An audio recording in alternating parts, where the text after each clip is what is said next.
સવારે સાંભળ્યું ભરતે માં કૌશલ્યા આગળ દલીલ કરીશ કે આમાં મારો કોઈ હાથ નથી અને મારો હાથ હોય તો મને આવી આવી સજાઓ મળે.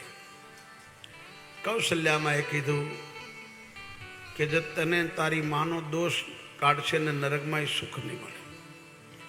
તારો દોષ નથી, તારી માતાનો દોષ નથી, દોષ તો મારા ભાગ્યનો છે કે મારો દીકરો વન ગયો, મારી પુત્ર વધી ગઈ, મારા પતિ ગયા હું જીવતી રહી.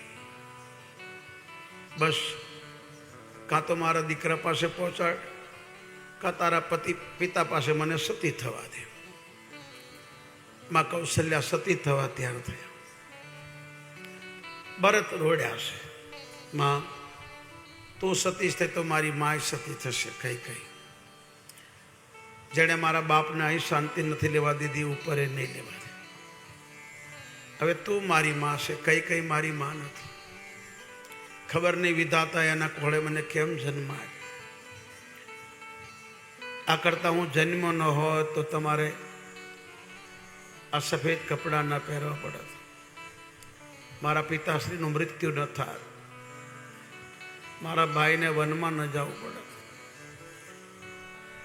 બધાએ મૂળનો જડ હું જ, પણ માં તું મને માફ કરી દે, આમાં મારો કોઈ દોષ નથી.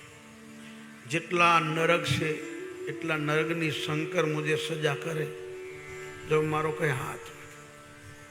માં મારા પિતાના અગ્નિ સંસ્કાર કર્યા પછી હું તને રામ પાસે લઈ જઈશ.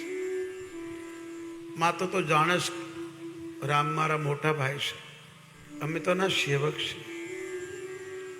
અહીં પરંપરામ છે, મોટો હોય એ આગેવાન બધું સંભાળે, રાજા થાય. મારી માને જે મતી ભગવાને આપી ખરી, પણ હું તારા દીકરા સાથે મેળવી દઈશ, તારા દીકરાને રાજા બનાવીશ.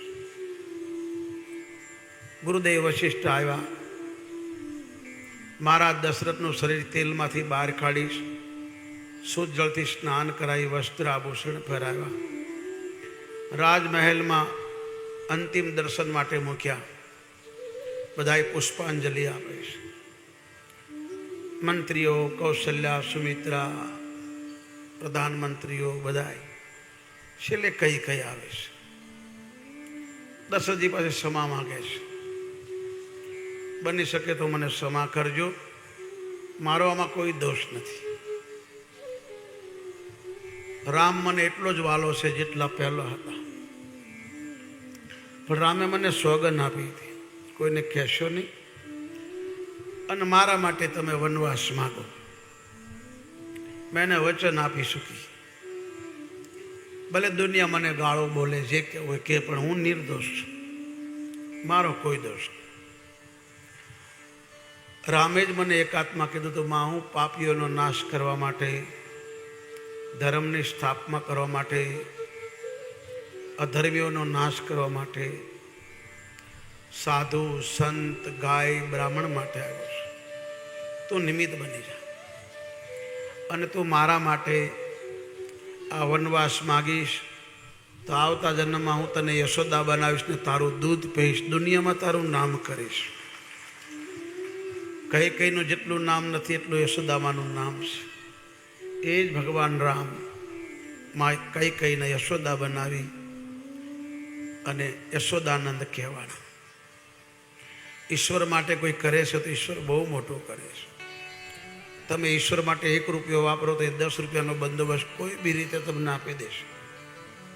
એનો નિયમ છે, આ હાથે લ્યો ને આ હાથે દો, આમ લ્યો ને આમ આપો. ઈશ્વર માટે કરે છે, ધર્મ માટે કરે છે, દેશ માટે કરે છે, ઈશ્વરને ડબલ કરી દેશે. એ ભગવાનનો નિયમ છે.